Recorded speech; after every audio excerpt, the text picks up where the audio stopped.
Senator's over on the very far right. Okay. And then should be Bill.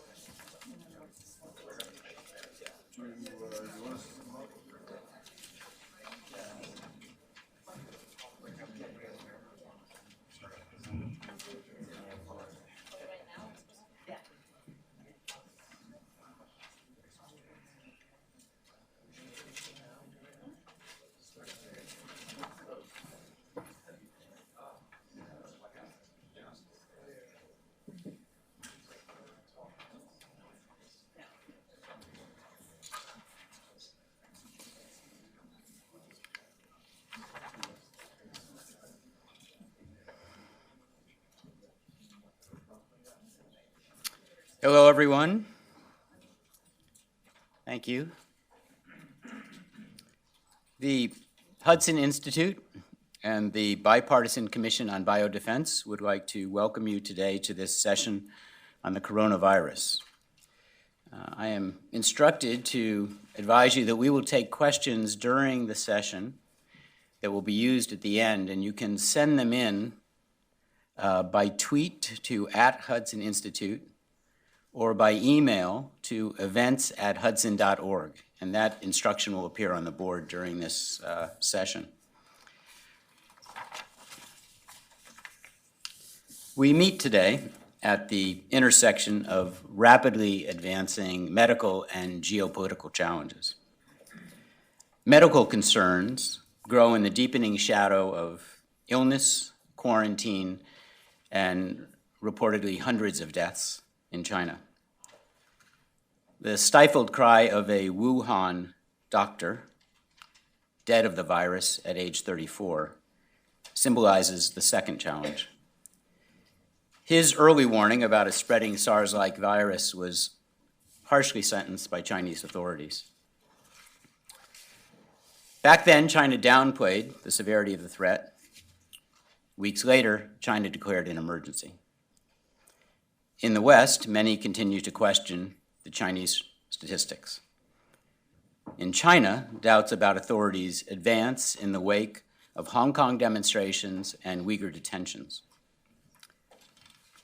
Beneath the surface, beneath these statistics that mark these intertwined challenges, lurk human tragedies of a kind evoked by Camus and Solzhenitsyn, by Ibsen and Kessler.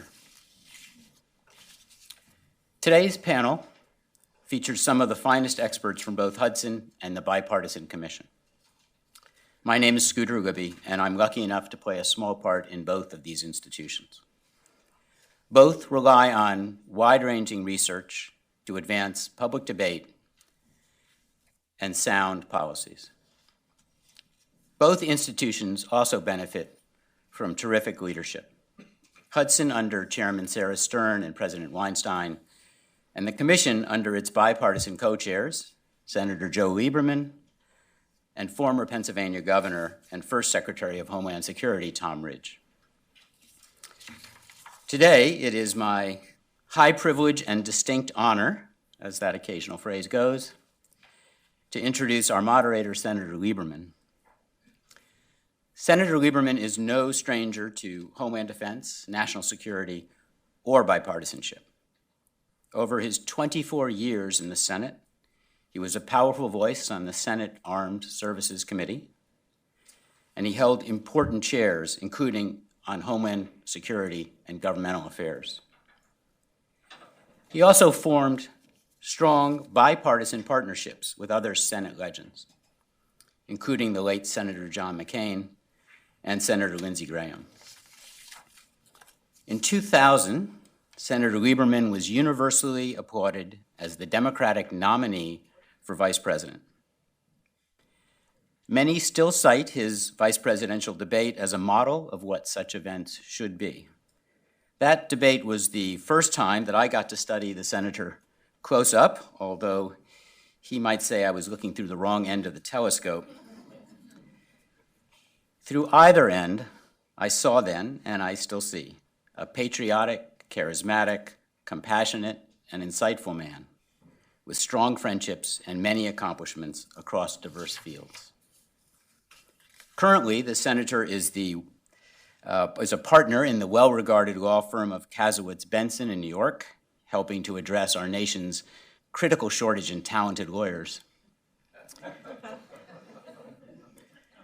Most relevant for today, Chairman Lieberman's Bipartisan Commission has produced multiple high-quality reports focused on natural and not-so-natural biological threats.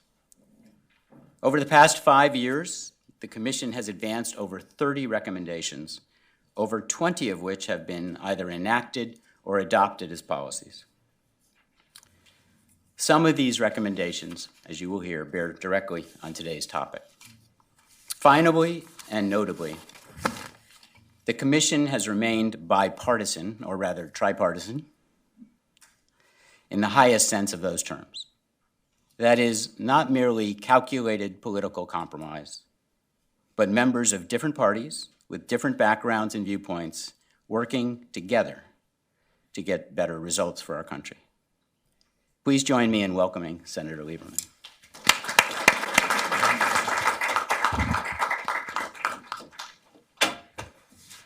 Thanks very much, Scooter, for that really generous introduction and predictably literate as you are. It's been a pleasure to get to know you after that little skirmish in 2000 ended, and we've been on the same side since. Also, thanks through you to the Hudson Institute for having, from the beginning, been both a host and sponsor for our Bipartisan Commission on Biodefense. So let me give you just a real brief history about the commission.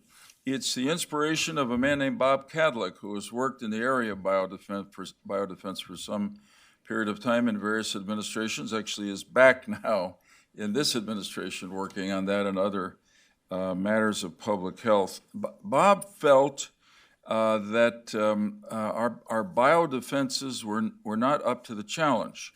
And by biodefenses, I mean defenses against both man-made biological threats, terrorism, bioterrorism, and naturally occurring biological threats, such as infectious disease epidemics or pandemics, such as the one we are unfortunately experiencing now.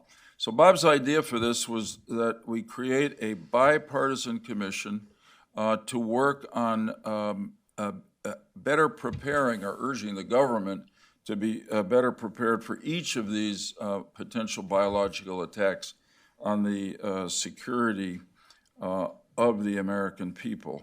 And it resulted in a 6-person commission, which I'm honored to be co-chairing with former first Secretary of Homeland Security, Tom Ridge, former Senate Majority Leader Tom Daschle, former Secretary in the Cabinet, now member of Congress, Donna Shalala, who left when she was elected to Congress to be replaced by Lisa Monaco, who, as far as I know, has not declared for Congress yet, was a Homeland Security Advisor in the Obama administration. Jim Greenwood, a former member of Congress, and Ken Weinstein, who is a lawyer, has been an assistant U.S. attorney, and was a Homeland Security Advisor in the Bush 43 administration. So it's a wonderful group, staff, excellent staff, headed by Dr. Asha George, and I'm proud of what we've been able to do. We have, since we started in 2014, learned a lot, and some of the big things that I've learned are directly related to the current coronavirus pandemic. One is the extent, well, the first is that though I was focused on bioterrorist acts and their the danger they represented to the American people, and they still do, that the potentially much more significant threats were naturally occurring infectious disease pandemics. Part of that we see from history. The influenza pandemic of 1918 killed over 50 million people worldwide, and more recently we've dealt with MERS and SARS and Ebola and Zika. So these are really serious, and the potential for them to occur is greater because of the greater extent to which we're traveling, we're involved in commerce every day with one another than certainly was the case in 1918 when the flu epidemic occurred. The second, and after I'm done, the first speaker will deal with this, is a word that I use, let alone something substantive I learned, which is zoonotic, that most of the infectious diseases we're dealing with are zoonotic in the sense that they are transmitted to humans by various animal species. And how we deal with that is a really important question. We put out our report that Scooter was good enough to mention in 2015. It had over 30 recommendations in it. A key to the whole approach, I think, was that there is no substitute in this area, as in so many others, for prevention, for preemptive action. To me, one of the top conclusions thematically that I drew and have continued to draw from our work is that once an infectious disease epidemic starts, it's already in one sense too late. That the effort is focused on containing it. But if you start to scamper around as we're doing right now to find treatments or vaccines, it's just about impossible to do that quickly. So then you do what we're doing now, which is to try to contain the spread of the disease. Of the 33 recommendations that we made, I think some of the most important dealt with organization of the U.S. government effort in this regard. One was to localize leadership. We recommended the Vice President's office, but it's really important that somebody within the White House oversee all this, and that there be a strategy, which there was not. We recommended a national biodefense strategy. When the report came out, the Obama administration, members of Congress supported it, but it wasn't until 2018 under President Trump that the National Biodefense Strategy was actually issued. It's a good document.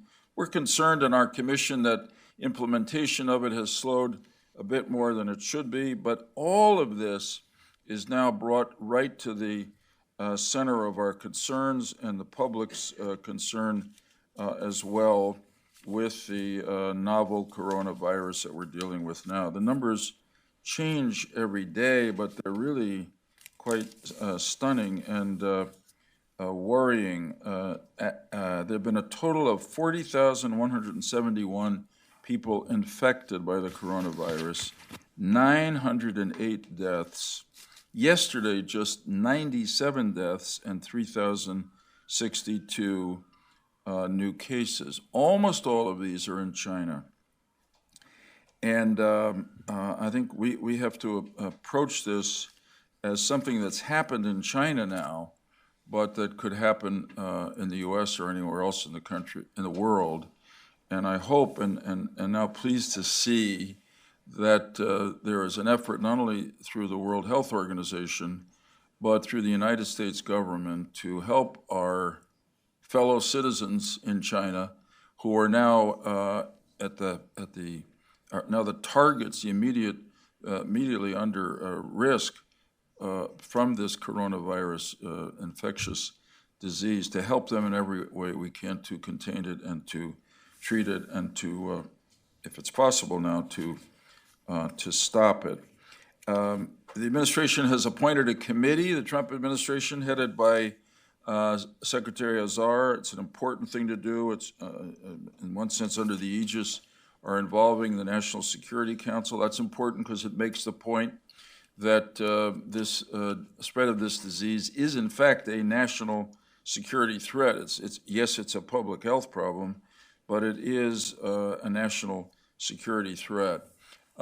If we had our druthers based on our report, that committee that Secretary Azar heads would have already been appointed years ago and would be permanent and ready to spring into action with a crisis such as that presented now by novel coronavirus. Secondly, we're very grateful to the CDC for having come up with a diagnostics test. That is, how do you find out if people showing symptoms, which in this case are quite common of actually having coronavirus, and the diagnostic kits have now been circulated within the last week by the Centers for Disease Control to states and localities, other governmental entities around the country. They're being shared around the world. NIH itself is working to produce a vaccine for a novel coronavirus, but that's not going to happen overnight, and we will talk about how that can happen. And again,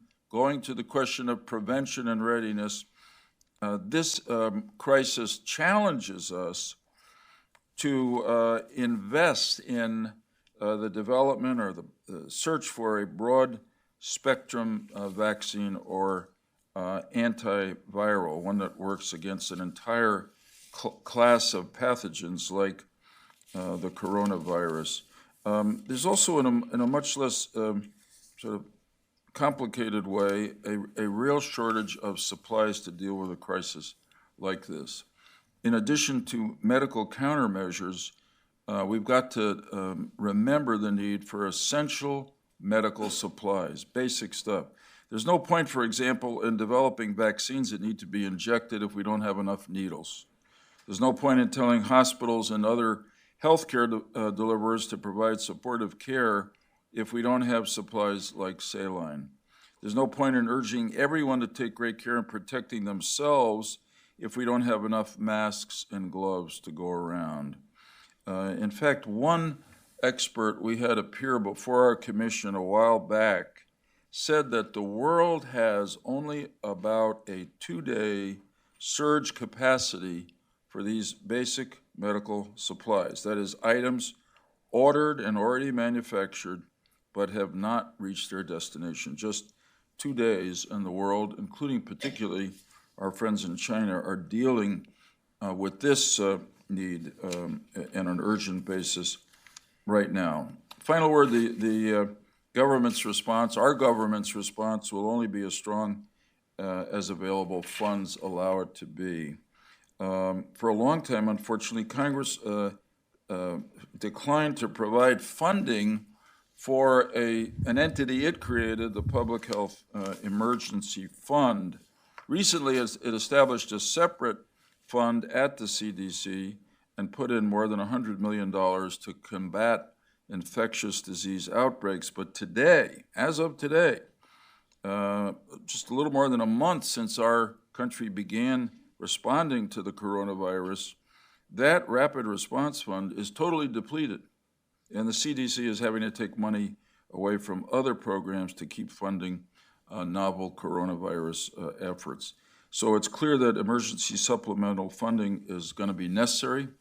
I hope the administration will ask Congress for it quickly, and needless to say, I hope and trust that Congress will respond. But again, there's no substitute for investments in preparedness for the next response. And when it comes to some of the real big investment items like developing broad spectrum antiviral vaccines or treatments, it's really a worldwide concern and ought to be, our funds ought to be pooled with funds from other countries around the world to see if we can combine our intelligence, our technology, and our shared need as citizens of the same planet to be better ready for the next infectious disease epidemic when it breaks out. We're very fortunate today, and the Bipartisan Commission on Biodefense is really proud to be co-sponsoring this event with the Hudson Institute, who have brought together a wonderful group of experts. We're here to learn, and we're here hoping that we will learn some things that will help our commission, and perhaps those of you who are here in the room and those watching on the live streaming, to take action to respond to the current threat and to prepare us to better respond to future threats. It's my great honor to begin by introducing Dr. Billy Karish, who's a member of our commission, one of the ex officio members. We found a very clever way to keep the commission small, but increase the expertise available to us. Billy and Scooter are both ex officio members. Dr. Karish is the Executive Vice President at the Eco Health Alliance and brings background as a veterinarian. And will talk to us particularly about the zoonotic effect on this crisis. Dr. Karish, it's all yours. You can speak from there or here, whatever you like. I'm fine here. Good, okay. Forgive me from passing you Thank you, sir. in the day. So, welcome, everyone. It doesn't seem like it's been 5 years. It doesn't. Until you mentioned that. How time flies, and we've had some great outbreaks since then, haven't we? Yes. Yeah. I wanted to say that, just so people don't think this experience aged you, that when I met you 5 years ago, you did not have any hair. That's right. So it's not the membership good. on this commission. This is very true. So, once again, good afternoon. It's a pleasure to be here. Thanks for inviting me, Mr. Libby. I'm going to start out with a little video, and I think we're going to go in somewhat of a chronological order. So I want to take us back to why this outbreak's occurring and why similar outbreaks do occur. And we, before you cue up that video, the Hudson Institute asked me to specifically tell you there's a warning. You may see some things in this video that are unpleasant or uncomfortable. So if that is the case, you might want to close your eyes or shield your eyes. I'll narrate it for you. And also, it's adult content only. Understood, right. And then also that I shot this video myself, so I do have the rights to it, and it was not taken in China, it was actually taken in Indonesia. So what I want to show you this is because this is not specifically a China issue. So much of the world gets their food on a daily basis from the systems that I'm going to show you. In fact, tens and tens and tens of millions of people are getting in contact with live animals, and particularly wildlife, in markets like the one I'm going to show you. Now, we've edited this down to just 30 seconds. I think the first time I showed it was while you were eating lunch for the panel meeting. That didn't go over so well. So we've kind of trimmed this down for a cleaner section. You're not going to see the early part where there's live dogs being killed and chopped up for food. You're going to miss out on the chickens there, some of the pigs, but we're still going to give you a little flavor about what goes on in this market. So if you cue the video clip. So those are actually bats for sale. At this one little market, they told me they were selling about 6,000 a week. And this market, of course, there's dozens of these markets in the neighboring area in one little tiny place on one little island. Then I think we zipped by the rodents that were for sale. So those were rats for sale. And then this is fresh meat. I think this is pork. And somebody's chopping that up. Looks like they're still chopping up the bats. So you can see this mixing of blood and material, respiratory pathogens. They're all coming to the market. People are walking around in the flip-flops. No one's wearing gloves. The consumers, the customers are handling it with their bare hands. The vendors are handling it with their bare hands. They touch their face. They bring in more live animals. That spreads more virus, bacterial pathogens. And the scale of this, as I said, there's thousands of these markets just in Asia alone, and we see it in Latin America and Africa too. So we have thousands of markets on a daily basis with thousands of people. Now we're talking about millions of people exposed on a daily basis. So, and we seem to be surprised that there's emergence of a virus that goes from animals to people. So I always say that the only thing surprising about this is that we are surprised by it.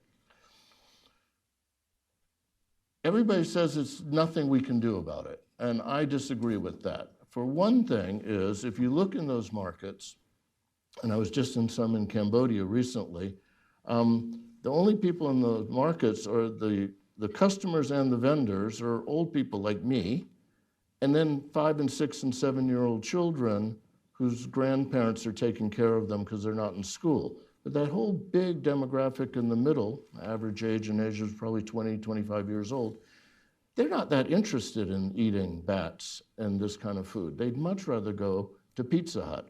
I mean, if you asked your 18 or 20-year-old child, would you like to drink snake blood or would you like a hamburger from McDonald's? I think most of them will say a burger from McDonald's. So I think there's an opportunity for this social behavior change, especially with social media that's rapidly growing in these parts of the world, that we can shift away from that.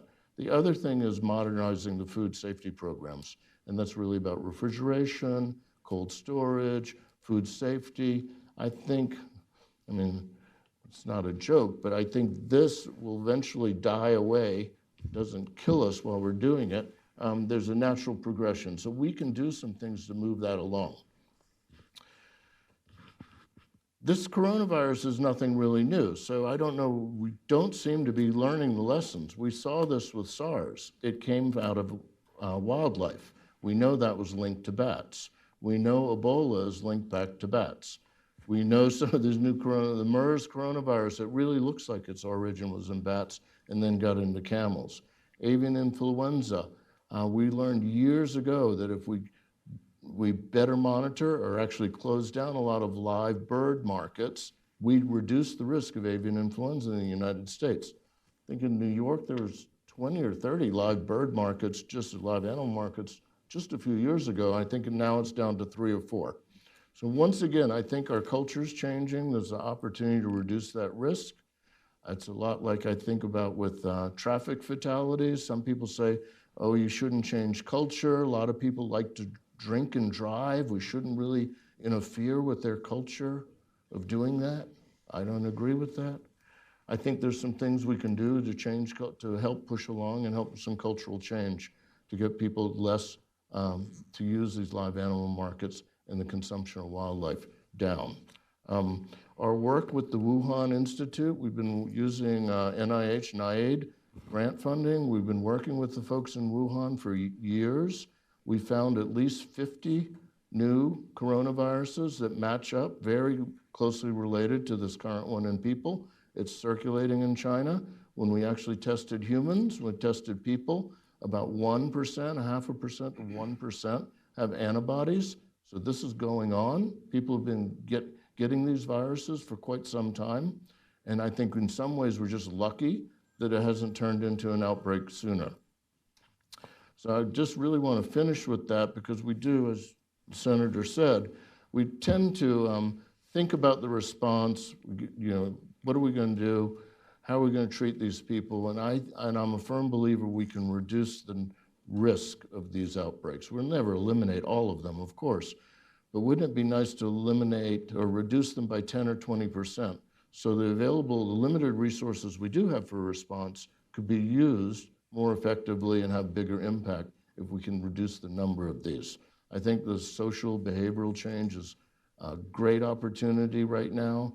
There's nothing like a good disease to get people to think about what they do.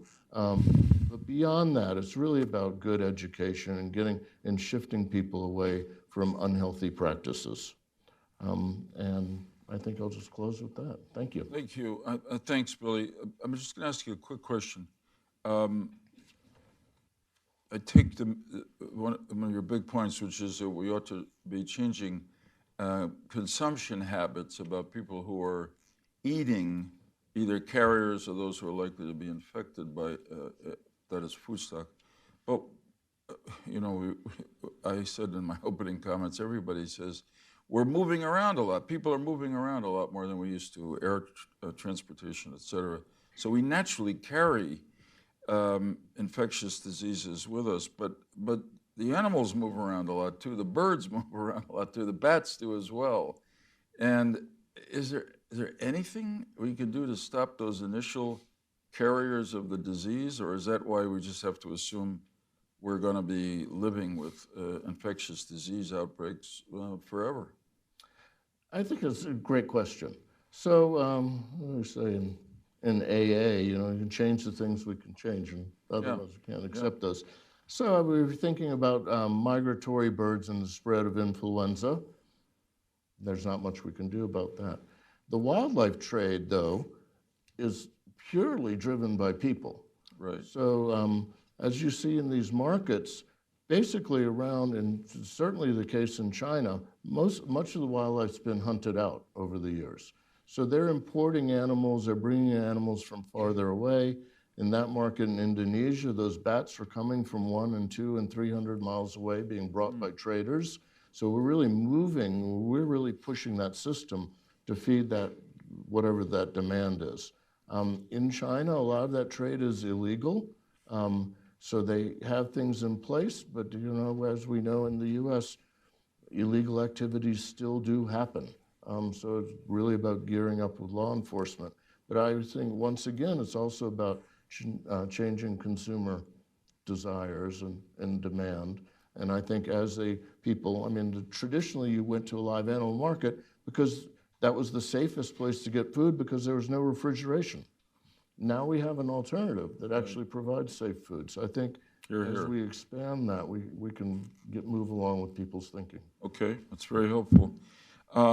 Next is Dr. Daniel Chertow, here from the National Institutes of Health, but a lot of significant accomplishments along the way. A captain in the U.S. Public Health Service, head of the Emerging Pathogens Section, Clinical Care Medical Medicine Department, Clinical Center and Laboratory Immunoregulation at the National Institute of Allergy and Infectious Diseases at NIH. Thanks for what NIH is doing every day, and particularly now working on a response to this coronavirus. We're glad to have you here. Well, thank you, Senator Lieberman. It's my honor to be here, and I appreciate the invitation. So I'll keep my initial remarks relatively brief. I've prepared a short statement that I'd like to read to the group. So again, I'd like to thank the Commission and the Hudson Institute for the opportunity to participate in today's discussion. It's my honor to be here among such an esteemed group of organizers and discussants, including yourself, Senator Lieberman, and my co-panelists, Dr. Gerberding, Dr. Koresh, Mr. Morrison, and Mr. Brown. We're here today because in early December 2019, Chinese officials reported a cluster of pneumonia in Wuhan, China. Within weeks, a novel virus termed the 2019 novel coronavirus was isolated from a human, and its full genome was sequenced and reported in the medical literature in a very short interval. This virus emerged from its natural reservoir in nature, likely bats, as Dr. Koresh has indicated, and likely passed into humans via an intermediate animal host, which has yet to be established. Regardless, once the infection in humans was established, the virus has proven to result in efficient human-to-human spread within communities, households, and in the healthcare setting. Infections are now widespread in China, and exported cases regionally and internationally are on the rise. The most recent epidemiologic data reported from the World Health Organization on February 9th indicates that there are greater than 37,000 laboratory-confirmed cases reported, with more than 8,000 deaths, with the predominance in China, but regionally exported and internationally exported cases to 24 countries. Rapid dissemination of information about this virus through public health authorities and in the medical literature have provided important insights into the clinical and epidemiologic features of the virus. Based upon available WHO data among laboratory-confirmed cases, approximately 15% of infected individuals develop signs and symptoms of lower respiratory tract infection consistent with pneumonia, and approximately 2% of the reported confirmed cases result in a lethal outcome or fatal. Now, it's important to note that this reported case fatality is likely an overestimate, and that should be a point of discussion today, as more mild or asymptomatic cases are likely going undetected. Among hospitalized individuals with confirmed infection, reported case fatality is higher. It's around 4% based upon recent publications. Preliminary estimates indicate that this virus is at least as transmissible as influenza, with every case infecting on average 2 or more individuals. Given these details, appropriate public health efforts to slow the spread of this virus are underway. These include travel restrictions and screenings, isolation of cases, contact tracing, and quarantine of potentially exposed individuals. Preparedness at the individual level and at the institutional level, both at local healthcare facilities and healthcare systems within local, state, and national levels is warranted, and it is ongoing. Those are my initial remarks, and I will cede the floor. Thanks, Doctor. That was great. We'll be back to you. I always ask you, Dr. Julie, how to pronounce your last name. Oh, you know, it's like the baby food. Gerberding. That's what I was going to say. That's exactly the same answer you gave me last time, so, which is unusual in Washington. Dr. Gerberding has been the director of CDC and Centers for Disease Control, and I stress today, and prevention. She left that post, and she now has a position as Executive Vice President and Chief Patient Officer, Strategic Communications, Global Public Policy, and Population Health at Merck. So she brings with her 2 really important elements of this, which is the work that CDC should be doing, has been doing, and the role of private pharmaceutical companies in both responding to this crisis and helping us prevent the next one. Thank you for being here. Thank you. Thank you for having me and for focusing this kind of expert attention on this issue. It's a privilege to participate.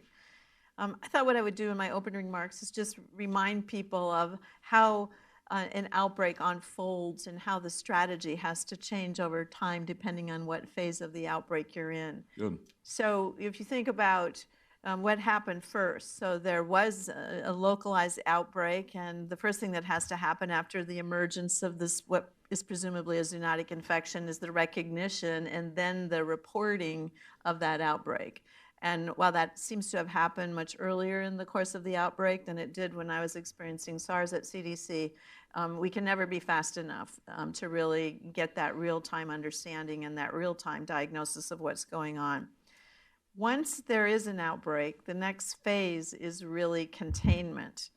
And we have seen, I think, the most sophisticated and complete containment effort that has ever been invoked.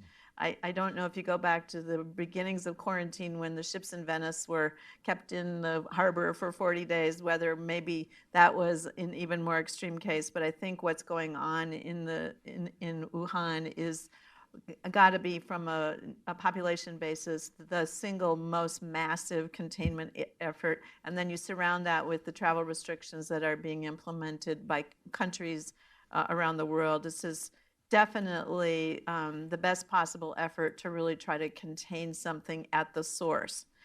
The next phase is the spillover phase, and we have already seen that. There are more than 300 cases of coronavirus infection that have occurred in other parts of the world. Some of them have led to some secondary cases, but just this week we're beginning to see cases in people who aren't directly linked with travel in China. And as Dr. Tedros, the Director General of the WHO, said today, those are sparks that could ignite a fire of sustained local transmission. There's not a fire yet, but those sparks are what's really worrisome today.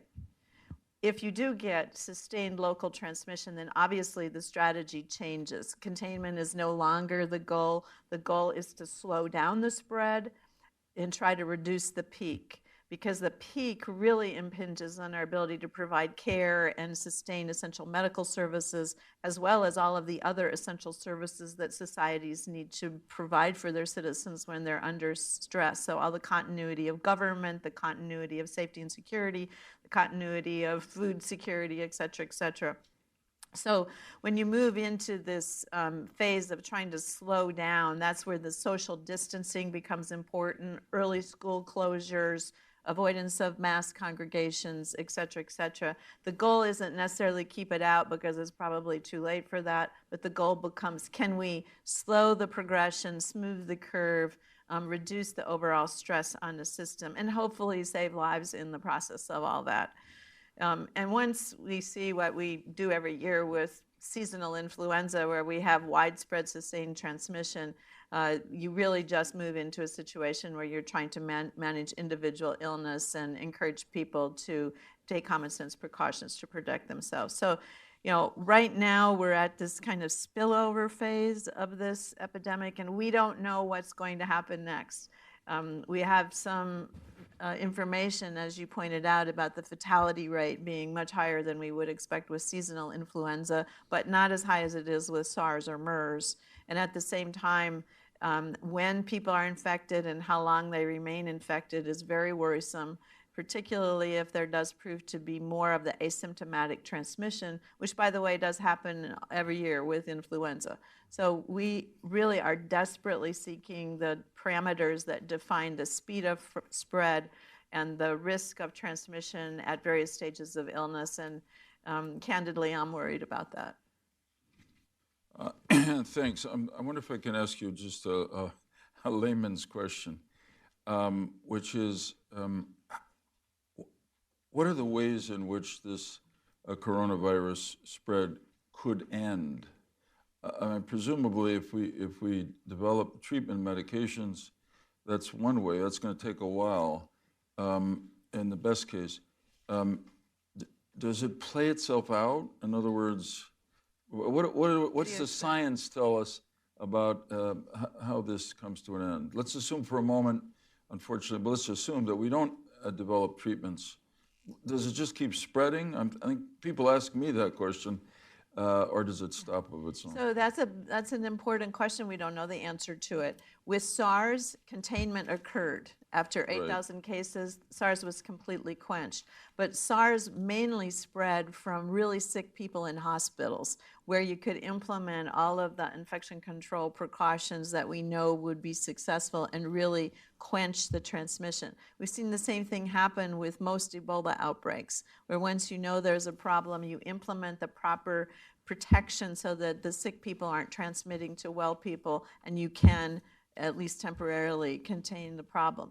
MERS, on the other hand, another coronavirus that is a very high fatality rate, about 34%, MERS is still being transmitted. It's coming from camels to humans. It's percolating along, and occasionally one of these MERS patients gets admitted to the hospital. People don't recognize they're infected, and they become what we also saw in SARS, a super spreader, where they are the source of infection for health workers, for other patients, and for visitors to the hospital. So incomplete containment, even in modern times where we have diagnostic tests, we haven't been able to completely contain MERS. So I suspect that we can reduce a significant amount of the hospital transmission of coronavirus when the tests are widespread and we have patients in isolation or in places where there is a supply of masks and protective equipment. But the supply chain is very worrisome right now, and whether we can scale that level of protection to the number of communities that might ultimately be infected, that's a very worrisome aspect of this. Thank you. It's a foreboding but helpful answer. Next, we've got the Honorable Tim Morrison, now a senior fellow right here at the Hudson Institute. I met him first long ago when he was a very critical and important staff member for colleagues of mine on Capitol Hill, notably my dear friend and colleague, former Senator John Kyle. More recently, he's been, I want to get the title correct, Deputy Assistant to the President, President Trump for National Security, former Special Assistant to the President, and Senior Director for Weapons of Mass Destruction and Biodefense. And Tim, at our commission, we give you a good amount of credit for the promulgation by the Trump administration, not only of the promulgation of a national biodefense strategy, but it's a first-rate strategy. So thank you for that. Thank you, Senator. I appreciate, I think it was about a year ago, I was here today to talk about that strategy, and the fact that you invited me back, I think, is the most gratifying thing. So, as you mentioned, prior to leaving the administration, and when I came here to speak before you last year, I was the Senior Director for Weapons of Mass Destruction. We also called it Counterproliferation and Biodefense. And so one of my jobs was to help the president to develop the national biodefense strategy. And I've been a staffer long enough to know never to try to take any credit. It was the boss's doing. And really what I think the president was looking to accomplish was to have a system where he could have accountability. So building on the good work that had been done by the Obama administration and the Bush 43 administration, I think the president originally, if I could just step back one further, in the FY17 National Defense Authorization Act, the Congress actually asked the administration, talk to us about how you handle biodefense. And they principally chartered HHS, USDA, and DOD. And in answering that, and then taking what the answer was going to be to the president, I think the president said, well, this isn't enough. And I want to know who's actually in charge of biodefense. And this is something the president had written about as far back as the year 2000. Again, basic staff work, working for the other senator from Arizona, as we like to call Senator Kyle. We stepped back and we found that really every federal department is involved in biodefense, from DHS to DOT, obviously USDA, Interior. Biodefense touches every part of every executive department and agency, and it's also throughout every element and every facet of the intelligence community. And so in terms of trying to wrap our arms around that and trying to answer the mail for the president, who's accountable, who's in charge, the biodefense strategy, NSPM 14, was born, which set up a process, again, building on, I think, some very solid work that was done by the two previous administrations, to allow the president to wrap his arms around what the priorities are in each of the departments and agencies that have a role in biodefense. How do you put that together in terms of a cogent plan and a cogent budget that can be then sent over to Capitol Hill, as was done today for the FY21 budget, where the Hill will then chop it up into 13 different budgets through the appropriations process, but still try to keep it in terms of some sort of place where you draw the line, because budgets are limited, even when the budget today was about $4 trillion. Budgets are limited, and there's always priorities that are going to fall above the line and below the line. How do you package that up and try to put together one overall picture where the president can then look across the interagency? And we have a video of an interagency meeting too, but it's definitely not suitable for an open forum like this. If you want to talk about how the sausage is made, fewer bats in our process, but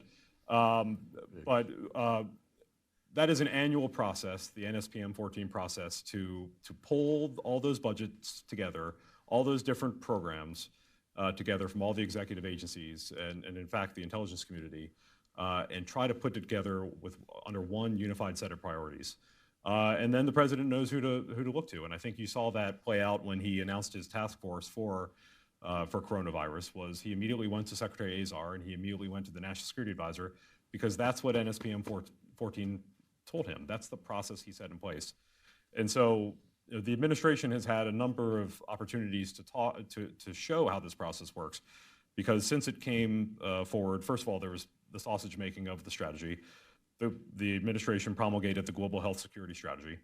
The administration promulgated the Influenza Executive Order to streamline vaccine production. And one of the most amazing things to me in helping to work through that process was just how much of our vaccine production is still tied to eggs, which, when you think about where we are in the 21st century and the fact that every one of us has a phone, hopefully nobody has a Huawei phone, but every one of us has a phone with more computing power than the Apollo program, and yet we're still making our vaccines with eggs. That was one of the goals of the Influenza Executive Order, was how can we change that process to make a vaccine production supply chain that's more nimble and responsive to what we actually see. And then, of course, Ebola. And the Obama administration, before the 2014 West Africa outbreak, did a lot of significant work. A lot of those lessons were wound up. We baked them into the NSPM 14 process. But getting our arms around the Ebola in the Congo, the most challenging, feel free to disagree with what you saw, but in the Congo, we encountered the most unstable security situation for an epidemic outbreak I think that we've ever seen. You've found an outbreak in a part of the country that simply did not consider itself bound to that government. In fact, there were concerns about the fidelity of their election in the middle of the outbreak, just to really make sure that the population didn't trust the government. These were the kinds of things we were dealing with, but the NSPM 14 process, the biodefense strategy, I think wound up proving itself out to help the interagency, help the president with the options that he would need to help marshal all the resources of the United States government, the WHO, and allies to help get that outbreak under control. And so that was the process. Those were the lessons that we learned. And I think that's a process that's largely working today. There have been no significant calls for the kind of Ebola czar that was needed in 2014. I know people continue to talk about it. But I think by and large, and maybe it's just a function of who I talk to, I think by and large, people believe that the process that was set up is largely working. The gaps that people have previously feared when these were more, pardon the term, more novel episodes for the government to handle, I think aren't there today because of the lessons that have been learned before.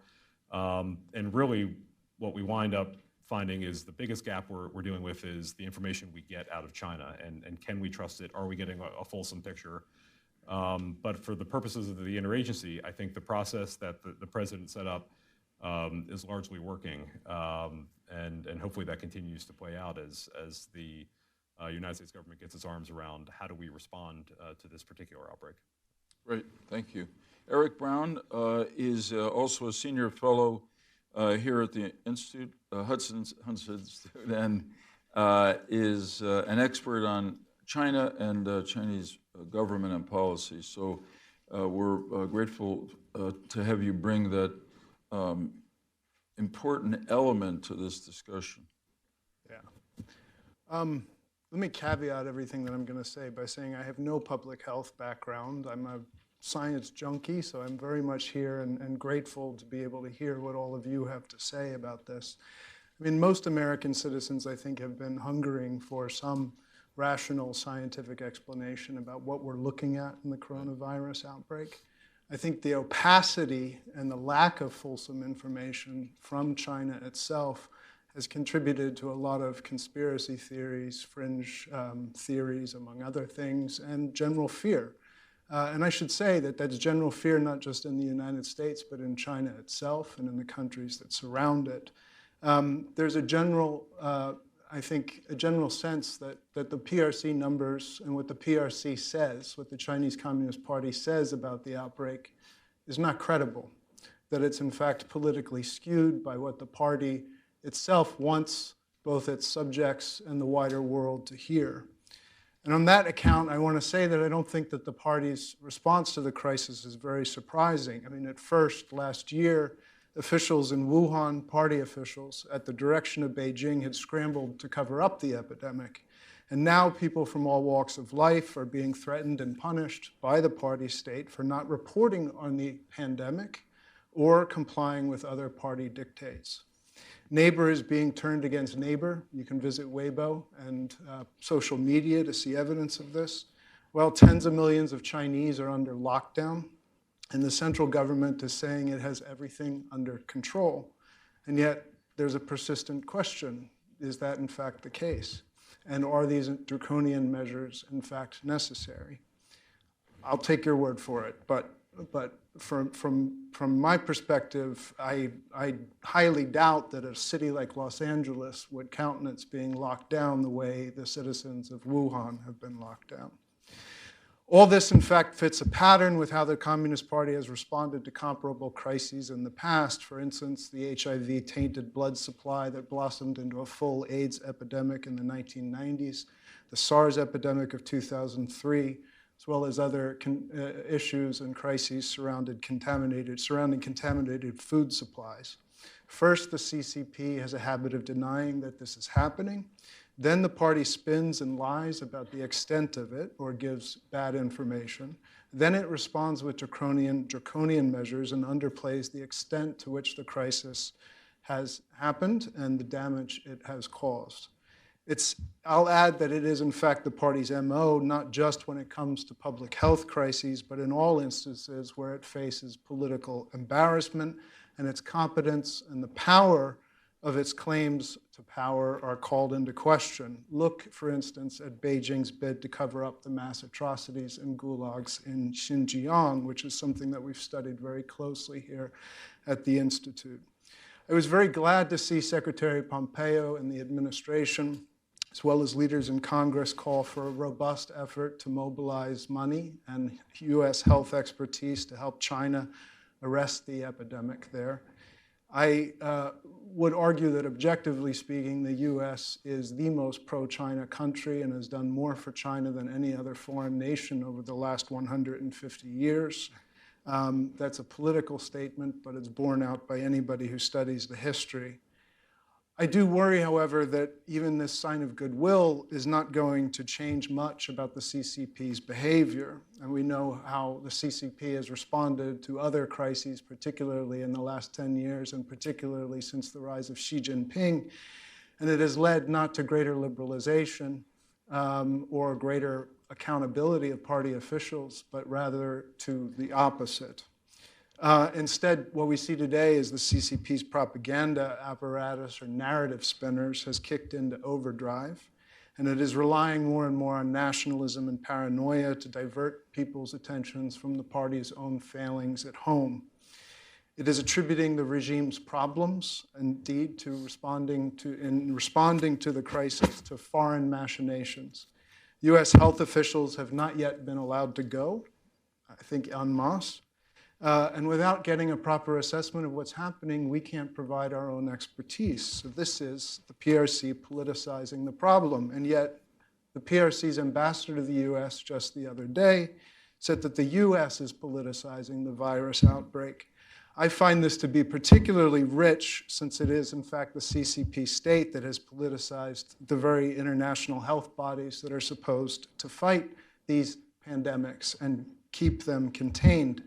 Taiwan, for instance, is a frontline nation in responding to the crisis, but the PRC's successful efforts to exclude Taiwan from participation in the World Health Organization is putting the party's political considerations above the health of ordinary Taiwanese, and in fact, I think every country in the world that Taiwan is connected to. Taiwan is a vital frontline state in stopping the spread of this epidemic, and it has expertise, indeed, that it could offer to the Chinese mainland in the interim. I want to say that I think the social and cultural changes to wet markets, China has shown a tremendous capacity for innovation in social and cultural affairs. These wet markets have been around for hundreds of years, thousands of years even, and I don't see why the Chinese people with a proper education campaign can't modernize their practices there and hopefully improve food security and the food supply to create alternatives. The Chinese Communist Party, however, has been around since, in power at least, since China fell to it in 1949. It's going to be a lot harder to change that. The kind of bad information that we get out of China, not just about public health crises, but about economic and military issues, among other things, this is baked into the Communist Party system. Why? Because the Communist Party is unlike our system, which is, yes, we believe that people can govern themselves best if they are free, but we also fundamentally believe in the fallibility of human nature. And for that reason, we build up a system of checks and balances, and we encourage cross-checking and debate and lots of disagreement in the public realm. And this is the fastest way, I think, to getting a proper assessment of what's actually happening, and this has add-on benefits for governance writ large. The PRC party state is founded on the theory of dialectical materialism, not skeptical materialism. It believes, the party believes, that it and it alone has the right to rule China. And therefore, it has a political interest in preserving the myth that its decisions are infallible, that in all instances, including public health crises like the current one, its decisions are correct. In all instances, they must be correct. What this means in practice is that the party needs to have total control over the information that comes into the country and that goes out of the country. And it's precisely this system that is producing the skewed information that we're getting out of China, and it has implications for China's governance. And with an issue like this, an epidemic that has become a pandemic, it has implications for every other country in the world. And I think that the responses that you're seeing from the US, from most of China's neighbors, is a sign that in matters in life and death, they're not willing to rely on the party's judgment much longer. And this is going to have implications for, I think, years to come, even if the coronavirus that we're tackling right now goes away this season. If the sun comes out and burns it up, that would be wonderful. But people don't trust what the CCP is telling them. And I'll leave it at that for now. Thank you. Okay, thanks, Mr. Brown. That was a straight talk, as my buddy, the other senator from Arizona, used to say. Yes, him. I'd say two things. One is that, and it may be happening in this case, that even autocratic centralized governments are sensitive to public opinion if public opinion is so aroused that it may, in some sense, either one, disrupt the stability of the country, or two, threaten the continuance of the autocratic government. And in recent times, we have seen the Chinese people, to be specific, be very upset, mobilized on the question of environmental pollution, particularly air pollution, but others as well.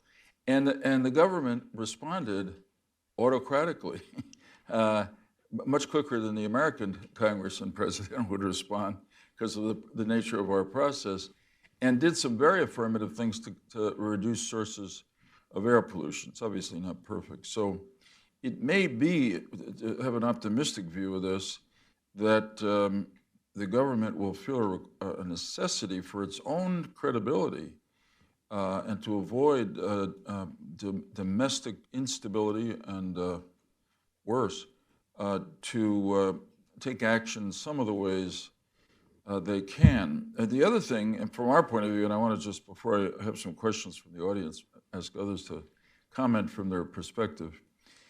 So I think we in the United States have to ask ourselves, at this moment in the history of our relations with China, which have been contentious in recent years, although a little bit calmer right now, and because of all of our difference in values approach to government that you talked about in some ways, nonetheless, there are what I'd call both moral and practical reasons why we have to try very hard to engage with the Chinese government and try to be constructive in response to this kind of public health crisis. The moral one is, of course, these are people in China. They're our fellow human beings. They're being infected and dying at an alarming rate. So to the extent that we can help the Chinese government and people stop this, that's, I think, a moral imperative, and it's one that's traditionally been accepted by America and a lot of other natural disaster cases. And the second is what you talk about, which is that, it is, as Mr. Disney told us a long time ago, a very small world. And our interconnections, the American people with China, whatever the nature of our political relations, economically and tourism, just remarkably intense. It's impossible to separate. I saw a number recently, not just to America, but 150 million visits by Chinese people outside of China every year. It's quite something. And so I guess the question is, in a situation that can be difficult, there's national pride, there's political authority on the line, whether any of you want to comment on the extent to which, in your areas of expertise, something constructive is happening with China, either Chinese government or independent groups there, or what can happen, what should happen. Dr. Gerberding, I wonder about you, both in terms of your previous life at CDC, but also the pharmaceutical sector. Yeah, so I have a memory in my mind of my time at CDC that has really colored how I'm thinking about sort of this tension between autocratic government and humanitarianism and the moral and social responsibility that we have to do the right thing when people are suffering the way these people are suffering. My predecessor at CDC, Dr. Jeff Copeland, established a relationship with the China CDC when it was very small and nascent, and I tried really hard to build on that. So we established a memorandum of understanding between the US CDC and the China CDC, and almost every year the China CDC would bring its most senior leaders to Atlanta, and we would have a scientist-to-scientist colloquium, and then in the opposite year I brought all of my leaders to China and sat down at their CDC. And after the concern about avian influenza emerged, I went to China with the leaders. We sat in the new China CDC Emergency Operations Center. We linked to the operations centers in every province. We met with the scientists. Our flu expert had a very interesting scientific exchange about flu surveillance and so on and so forth. And then we went in front of the building and had our picture made, all of the CDC leaders, and they flew the American flag and the Chinese flag. And in that moment, I felt like the front line of global health security was sitting in that tableau. Because if we can't figure out how to cooperate in the context of a global health emergency, everyone will suffer. And I just keep coming back to that memory as I think about, what should I as a leader at Merck do? What should the industry do? What should we as Americans be doing? Right now we have several thousand employees in China. We're very concerned about our Chinese colleagues in our company, but I, as the Chief Patient Officer, am especially concerned about the patients that we have in clinical trials for things like cancer, because these patients need their medicines. And if we can't figure out a way how to sustain their therapy, they will die not from a coronavirus, but they will die because they can't get the medicines they need in a health system that's overwhelmed with worried as well as the affected people. So I think we have to really kind of back up from our political lens alone and broaden the aperture to consider an even more important humanitarian terms of engagement. Okay, that's a great memory.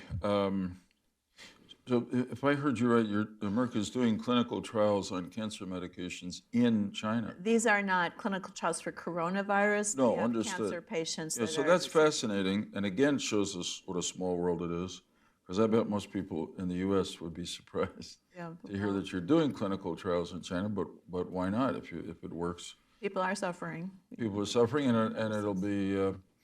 The impact will be global if whatever you're trying will work. Dr. Chertoff from NIH, how about connections and partnerships with your Chinese colleagues? Yeah, I guess I would respond to the general part of the conversation by echoing what Dr. Gerberding said, which is sort of simply put that we need each other. I mean, it is a very interconnected world, and microbes don't respect international boundaries. We know that, and the example is playing out again.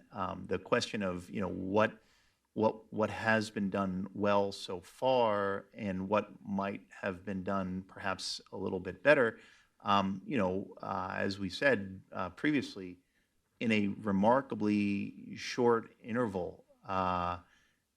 The recognition of a new severe pneumonia clinical syndrome, the identification of an electron micrograph of the organism in a very short period of time, the full genome sequencing, the relationship of that sequencing to known bat coronaviruses that have been pulled out of bats to give us some insight into where this pathogen may be hiding in nature. A relatively rapid reporting of clinical and epidemiologic information that has been published in major medical journals, including the New England Journal of Medicine and The Lancet, with active, ongoing websites that are being continually updated, where relevant epidemiologic and clinical information about this disease that are really important for decision makers are being shared. All of those things are really, really excellent. I think what has been stated and is quite obvious is that the United States, between the Centers for Disease Control and Prevention and certainly folks at the National Institutes of Health, we have enormous capacity and capability, global expertise with disease prevention and control, and we certainly would like our experts to be present and to be part of what's going on the ground to answer some really important fundamental questions, one of which is, what is the denominator? How I mentioned this 2% case fatality rate. Well, is it 2%? That may seem low compared to SARS, 10%, or MERS, 34%, but compared to seasonal influenza, 1 in 1,000 to 1 in 10,000, compared to the 1918 pandemic, 1% to 2% case fatality rate, it's pretty high. But is that the true case fatality rate? What's the denominator?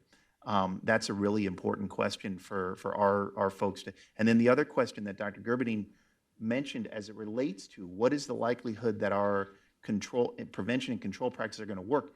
Is there asymptomatic shedding? We mentioned influenza. Influenza has about a 2 to 3 day incubation period where you're exposed before you begin to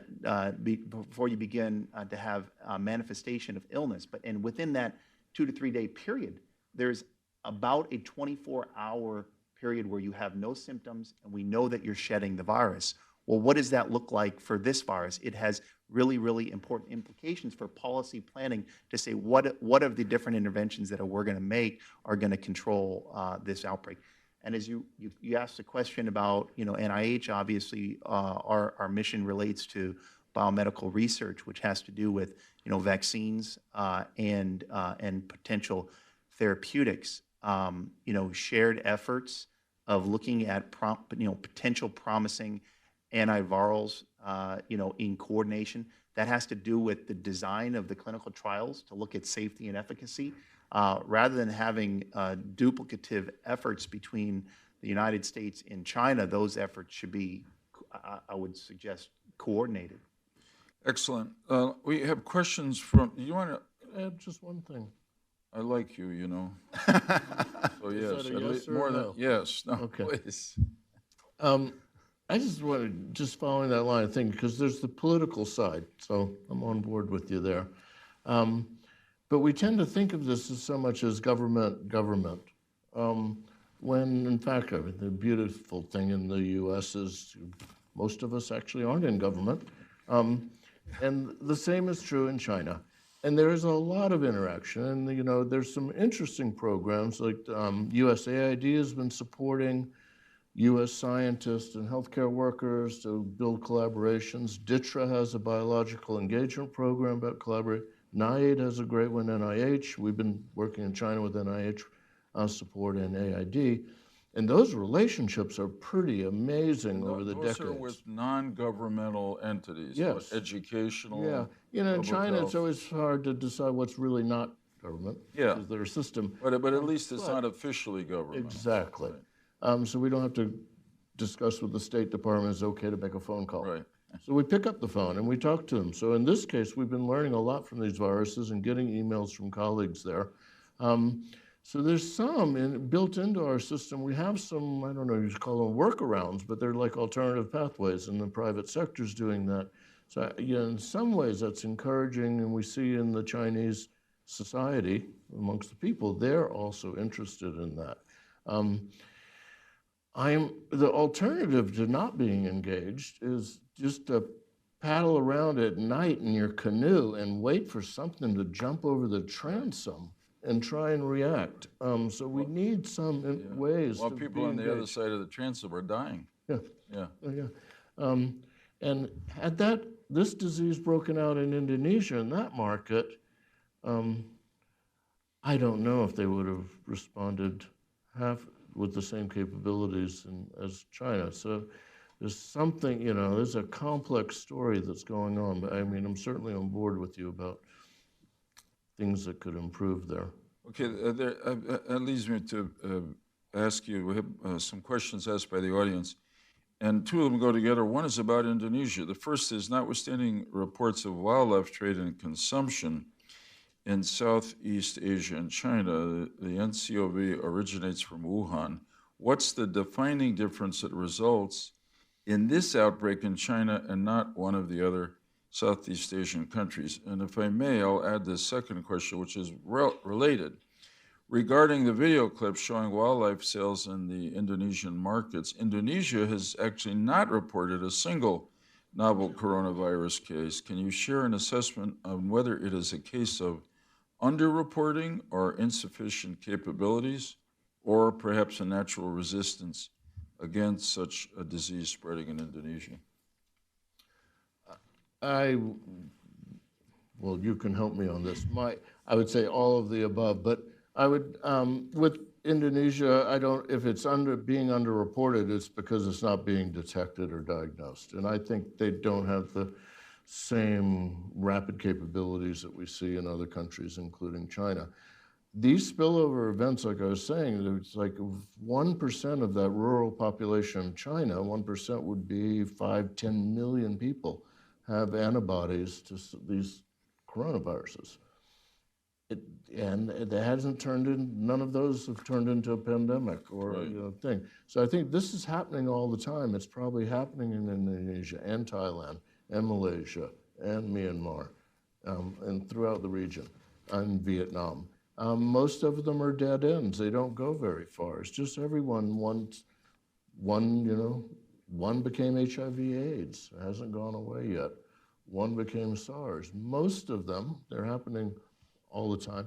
Most of them are dead ends, and luckily for us, they don't go anywhere. So that's a good point. So we're all, including me, learning about something called the coronavirus, but those of you who are active in the field, I know that there are a lot of coronaviruses, and they've been around for a while. This one just happens to be taking off in a way that's quite harmful.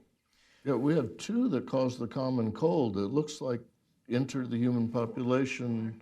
Well, two that look like it came from bats about 100 or 200 years ago. Probably in the 1700s, entered humans. So dare I ask, is it possible that we will contain the current pandemic, in some ways bring it to an end, and yet the virus that has led to it will stay around in the human family for quite a while? I have to admit, when SARS emerged and the wet markets weren't any better than they are now, so it seemed almost impossible to me it wouldn't be back. Yeah. And, we haven't seen natural recurrence of SARS except for those patient who had that related SARS coronavirus, but we really didn't see SARS again. Very mysterious, tells you we have a lot to learn. There's also a conversation about seasonality. The coronaviruses that we all get, about a third of us every year, with the common cold, are winter viruses. They go away in the summertime in the northern climates. In the more tropical areas, there's less seasonality, so we have to remember not to be falsely reassured by this just because many people living in colder temperatures aren't plagued with respiratory viruses when it's warm outside. Lots of people live south of the equator, and lots of people would continue to be at risk for a non-seasonal infection. So just much more to learn, and I really would hesitate to look in the crystal ball on this one. Yeah. Here's a question that probably a lot of people across the country are asking themselves, that has been asked from the audience. Exactly how does one determine whether a patient has the Wuhan coronavirus? Are false positives common? Dr. Chertow, do you want to try that? Sure. So, I think up front there is a surveillance or a case-finding definition, which simply put is sort of two features combined. So it's an individual that has evidence of a respiratory illness, fever, cough, breathing quickly, shortness of breath, plus an epidemiologic risk factor. And right now that epidemiologic risk factor is either travel to a region where there are cases within a 14-day interval, which is on the long end of the incubation period for the virus. So a clinical syndrome plus an epidemiologic risk factor, which includes either travel to an affected region within 14 days or contact with a suspected or confirmed case. So a clinical feature and an epidemiologic risk factor. Those individuals then are flagged and they're tested.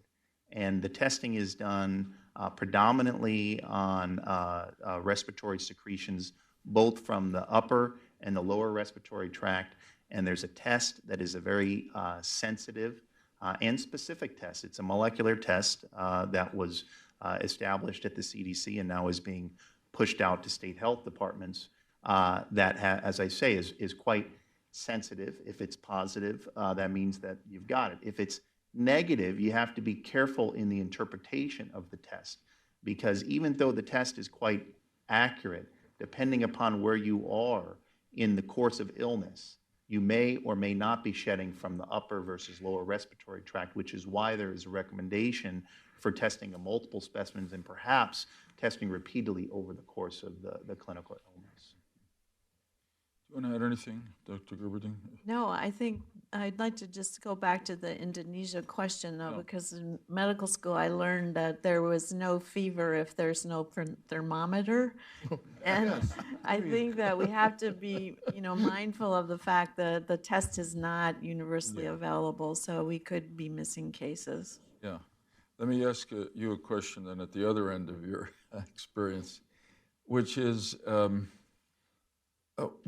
what can the government best do to be supportive of the pharmaceutical industry in bringing about, if it's possible, a broad spectrum antiviral medication so we're ready the next time this happens? It's hard for the pharmaceutical industry, I know, because you're not sure when it's going to happen, so it's not a certain market, a clear market like a continuing illness that affects a lot of people.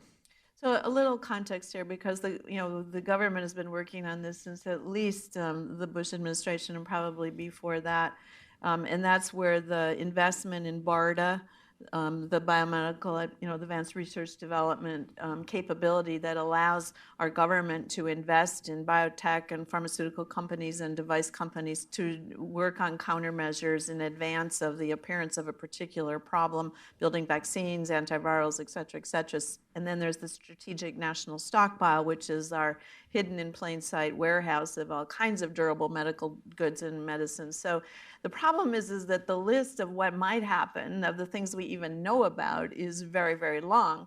And then there are the things that haven't appeared yet that, how can we make a countermeasure for something we haven't recognized? So increasingly, investments are being made in platforms. I'm sure that there is a lot of energy right now around creating a coronavirus platform that would allow the rapid introduction of the specific parts of a new coronavirus that would be most likely to be immunogenic to kind of speed up that process.